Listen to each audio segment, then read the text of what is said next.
In just a moment, when we get the all clear to head on in, we're going to see if we can get Warden Wilson in range. Now Wilson just wants us to let him know that we are headed in right through what we like to call the artillery forest.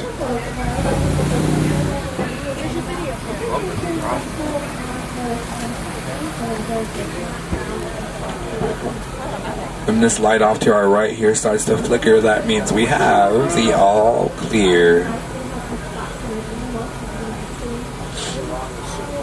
There we go. Airborne Patrol, this is Simba 1. Wilson, my good friend. If you happen to be in range, I'd like you to do me a favor and copy. Over. Simba 1, this is Warden Wilson Mutua. Over. Han Jambu, Wilson, me and my new friends right now are headed right in through the artillery forest as we speak. Over. Han Jambu, Simba 1. Keep your eyes open and drive carefully. Will do. You should see lots of animals. Off to the right, guys, there's two animals side by side back there. They are called okapi. Now, from behind and below, they do look like zebras, but they are not a relative of the zebra. The only known relative of the okapi happens to be a giraffe.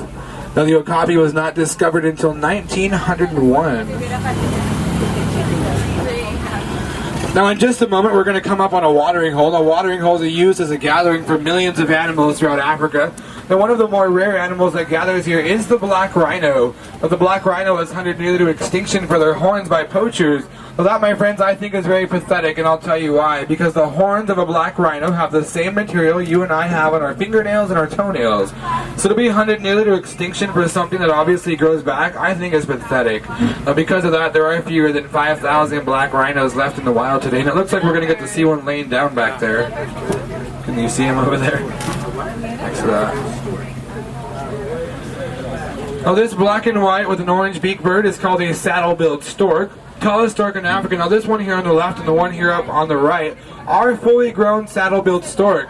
Now, they look like they're standing tall, but they're not. When they stand up tall, they are 5 to 6 feet tall, and they have a wingspan of about 8 to 9 feet. Now, that white bird up there is called a yellow-billed stork. They pretty much spend all day eating. They will eat anything smaller than themselves, smaller fish, smaller frogs, even smaller birds.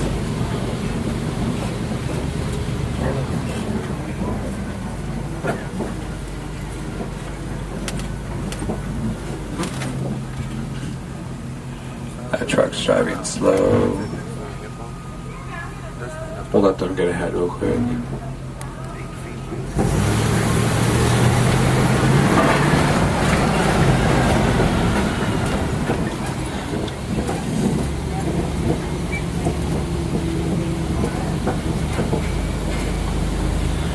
Alright guys, let's go look at some more intense animals. We're going to head out of the forest right now and into the Safi River.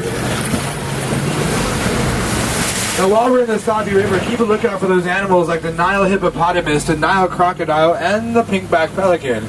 Now speaking of hippos, when a baby hippo is born, they weigh about 85 pounds. Fully grown, they weigh about 5,000 pounds. The hippos do spend most of their day in the water, and although they know how to swim, they actually prefer to walk. The hippos are herbivores. Anyone back there know what a herbivore is? Yeah, they're plant eaters. They usually come out of the water about once a day to eat, and then when they do come out, they will eat about 150 pounds of plants.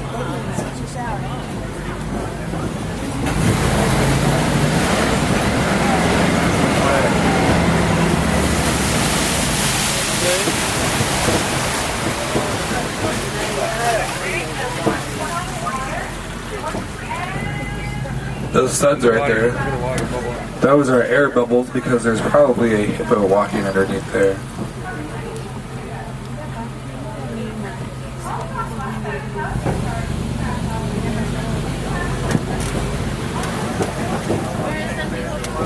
They can hold their breath underwater for about 5 to 8 minutes. Look at, there's one right here.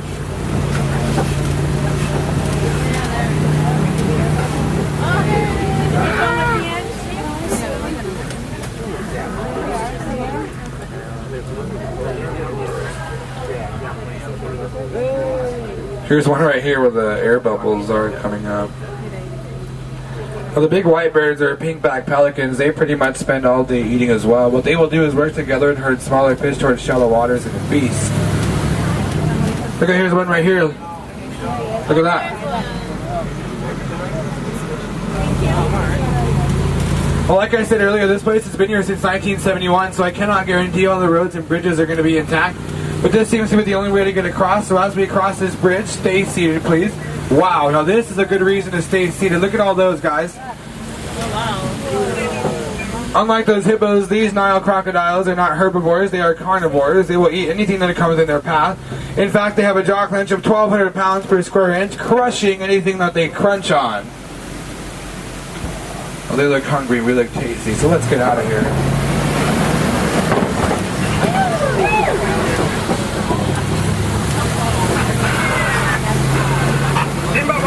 Hey Wilson, it's good to hear from you, my friend. This is Simba 1, over. Just wanted to let you know that my ground patrol has seen a lot of elephant activity near the red clay pit. Wow. You definitely want to check out that area. Copy that, Wilson. We'll be sure to check that out. Right now, guys, we're headed into the savannah, which is a completely different ecosystem.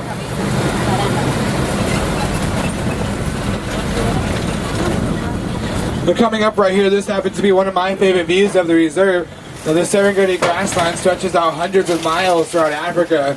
It's also known as the superhighway for the millions of migrating animals that travel through here every year. Some you might know of, like the lions, the giraffe, the cheetahs, and the elephant. It's all part of the wild Africa. Us humans work very hard here to conserve. Where that Harambe Wildlife Warden vehicle is right there, right next to them are a couple of Patterson... Oh wait, those are not Pat. Those are Thompson gazelles, also known as Tommies. Well, they might look like babies, but they're actually fully grown. Now, a full-grown Tommy only gets about 60 pounds. Now, when they're born, they're probably about the size of my palm here, and only get about 3 pounds apiece. Well, these guys off to the right are called the sable antelope. The ones without horns are baby sable antelope. They are the mascot of the Harambe Wildlife Reserve. But the guy with the big horns there walking out of those bushes are called Ankole cattle, also known as the Watusi cattle. Well, they get the name Watusi from the Watusi tribe that discovered them in Africa. The horns on their head might look heavy, but they're actually very hollow on the inside. There is a honeycomb structure inside those horns that pumps blood in and out of those horns into the rest of their body, kind of like blood vessels. Now, those horns get about 6 feet in length from point to point, and there's a 20-inch circumference at the base. But we're going to come around the corner here, don't worry, you'll get some good photographs. So those large guys in the middle are called Patterson eland. They are the largest antelope in Africa. Fully grown, they get about 6 feet tall at the shoulders and weigh about 2,000 pounds. Well, there's a couple of giraffe here on the left. This one right here is called the Maasai giraffe. The one walking up there on the top is called a reticulated giraffe. The one here on the bottom is called a Maasai. You can spot the difference because the Maasai is a lot darker and the lines that go through its body are really thick, while the reticulated giraffe here on the left is a lot tanner and the lines that go through its body are really thin and white.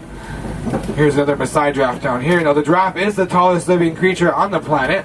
The Maasai will get anywhere between 14 and 19 feet tall, while the reticulated giraffe will get anywhere between 20 and 22 feet tall. Well, the giraffe spends all day eating plants, leaves, or grass, and believe it or not, out of the entire 24-hour day, the giraffe only sleeps for about 30 minutes. Now, here's a closer view of the Ankole cattle off here to the right.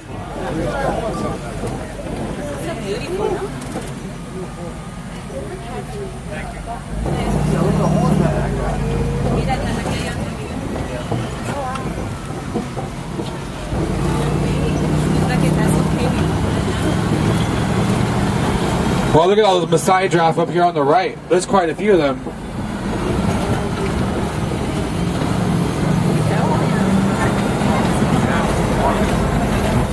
There's some more Tommies over here on the right too. Though I also see some white-bearded wildebeest. They are amongst the largest land migration left on the planet. Every year, about 1.5 million of those will travel through Africa. Well, they travel so close together and in such a large pack that you could actually see them as a blob from outer space. Now, the sad part is eventually they have to go through the Safi River. What do you guys think happens to them when they go through the Safi River? They become breakfast, lunch, or dinner for some Nile crocodile.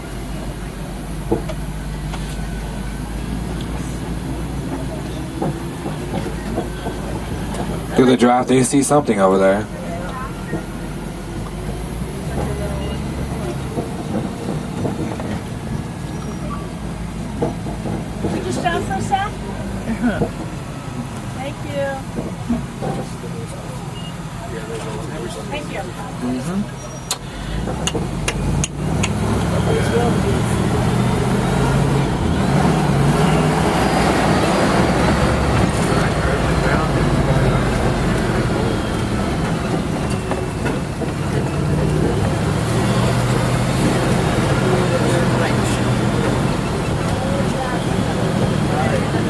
There's another reticulated giraffe right here off to your right next to those palm trees.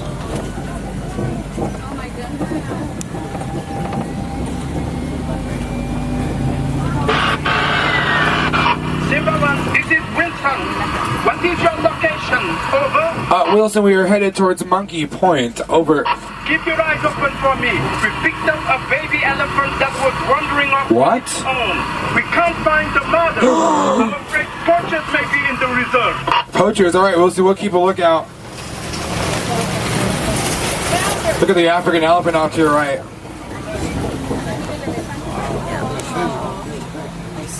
Judging by his size, he's probably about 8 years old. Now we're passing Monkey Point, home to a family of mandrill monkeys, largest monkeys in Africa. They only get 100 pounds. Also known as the most colorful monkey in the world with a red and blue face. You might also recognize him as Rafiki from the Disney movie produced in the 90s called The Lion King. Now you'll notice the elephants have dirt on their back. Now elephants' natural instinct is to throw dirt on their back because they have very sensitive skin to the sun. Just like us humans throw a sunblock on our skin, they will throw dirt which acts as a sunblock. Let's see if we can get a good Harambe radio station going here. Not this one. Let's keep going.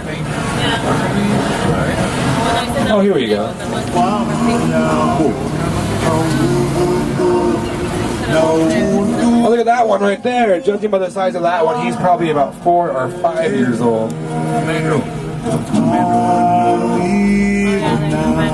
The scientists here on the reserve are studying the elephants to help better understand how they communicate. If us humans can understand the communication between the two elephants, we can help protect them when they send out their warnings to each other that they are in danger. Not another bridge. Alright guys, I'm going to go ahead and cut the music. Now as we cross this bridge, stay seated. It does not look safe, but it seems to be the... Oh, whoa. Wow. Let's get out of here.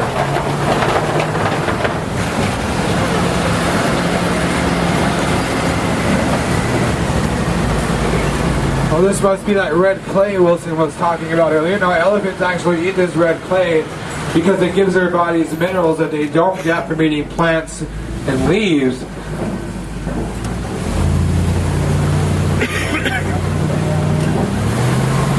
As you guys know, a female elephant is pregnant for about 22 months. And after a long 22-month pregnancy, she gives birth to a beautiful baby elephant weighing about 300 pounds. Now, a female elephant will give birth to about 15 elephants in her lifetime, one at a time. So if you multiply the one elephant she'll have at a time by the 15 she'll have total, by the 22 months she spends pregnant with each of them, she's pregnant for about 36 years of her life, which is about half of her life, because the lifespan of a female elephant is about 75 plus years. Look at all these baobab trees here. They kind of look like upside down trees with like the roots are sticking up, but those aren't roots, those are actually branches. Well, those branches do stay leafless about 9 months out of the year. Well, these trees can also survive long periods of drought by storing millions of gallons of water in its trunk. It's a very powerful tree. Now, elephants actually use these trees as a scratching post, and they also eat the bark off of it, as well as the giraffe.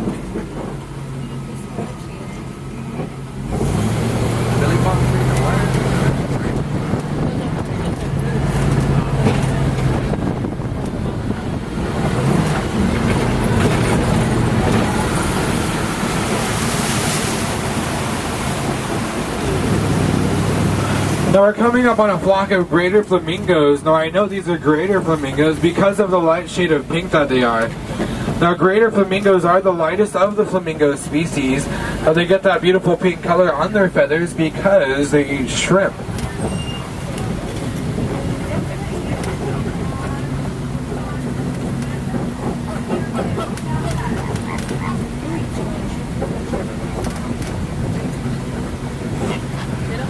Now we're going to head into white rhino country. Now white rhino is one of Africa's greater success stories. They were hunted nearly to extinction for their horns by poachers. Now it is because of reserves like this one that their population is at a sustainable level, so hopefully we'll get to see some today.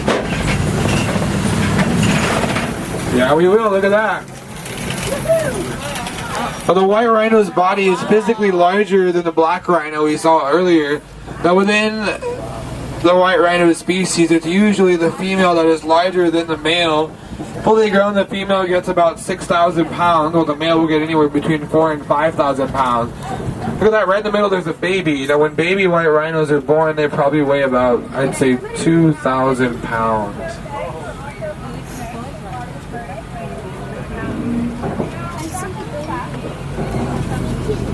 Now the other animals there are called addax. Now the interesting fact about the addax is that they can survive their entire life with drinking absolutely no water. They get the moisture they need for their body by eating plants and leaves. Now if they drink water, it's not going to harm them, but they can survive without it. Plus for them, they don't ever have to go near Safi River.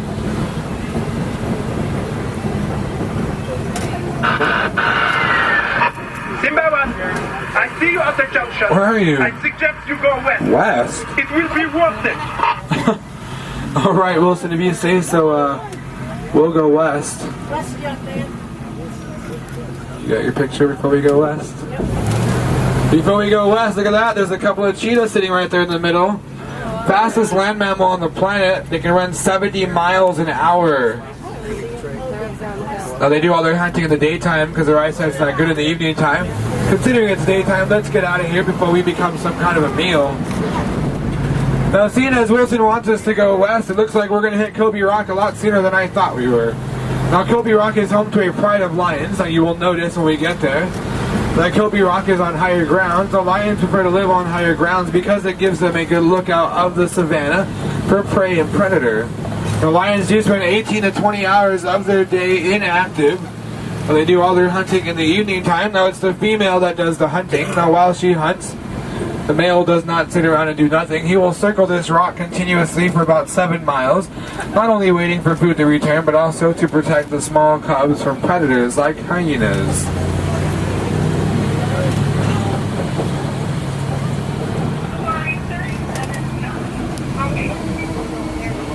Look at that, more white rhinos here off to your right. Look at that, there's a male and female ostrich over there too. The male is the black one and the female is the gray one. Largest bird in the world. They cannot fly, but they can run 35 miles an hour.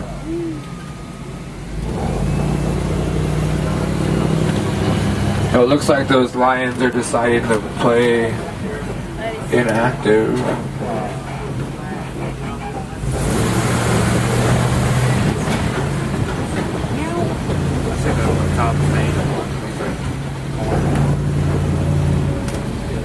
You look very closely, I think you can see them. You can see the back of one. Yeah, that's the female because I see the fur of the male way up there on the left. Up there. You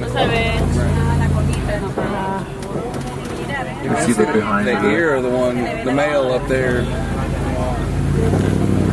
Largest burrowing mammal in Africa right here on the left. Warthog. Another name for warthog is Pumbaa.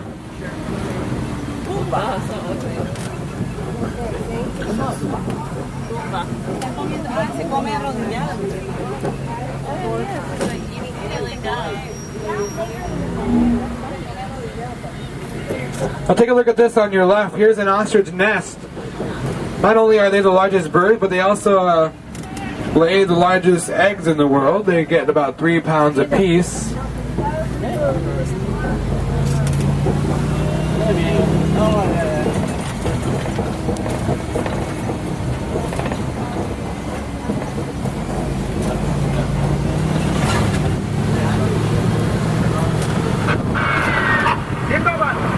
There are poachers in the area. What? Can you help us cut them off? Yeah, Wilson, we can help you. Hey guys, stay seated. We're gonna go help Wilson catch some poachers. Gosh, it's too early in the year for this. Oh wow, it looks like the poachers got out of the reserve. Hey guys, stay seated. We're gonna exit the reserve. Now the road outside the reserve is not meant for this vehicle to be on, so it's gonna get bumpy. Hey Wilson, you have any idea at all which way those poachers are headed? Over. The poachers are heading east. Keep going, and you'll drive them to my patrol. Over. Copy that, Wilson. We will head east right now. Oh, wow. Okay, we gotta go do some geysers. Stay seated. Can't guarantee some of you in the back aren't gonna get wet. Woo! Hopefully that's the end of those guys. Oh no, there's more. Alright guys, stay seated. Here we go. Ah! Oh wow. Oh, Wilson, we're at the campsite. Come in, Wilson. We're at the campsite, but I don't see any poachers. I think we're too late. Oh, not to worry. Not to worry. You drop What? them right into my patrol. Oh, okay. Copy that, Wilson. We're gonna head your way. But hold on, Wilson. What about the mother elephant? Did you guys find her? The foot is spread, but they won't get far. We located the Oh, thank God. Woo! They are now both dead. Asante sana, everyone. Glad we can help, Wilson. I am glad we can help. I have to go now. We have to get this baby elephant back to its mother. Copy that, Wilson. You do that. Hey guys, Asante-san, which is Swahili for thank you. However, unfortunately, because of that small detour, we got to turn this 2-week safari down to a 20-minute safari. So I'm going to go ahead and drop you guys off at the warden post I picked you guys up at. From there, it's not too far of a hike back into that Harambe village. Now might be a good time to start grabbing all of your personal belongings, especially if you put some of those net bags. Because once I drop you guys off, this truck is headed back inside to the reserve, and it could be a while before it comes back out of it.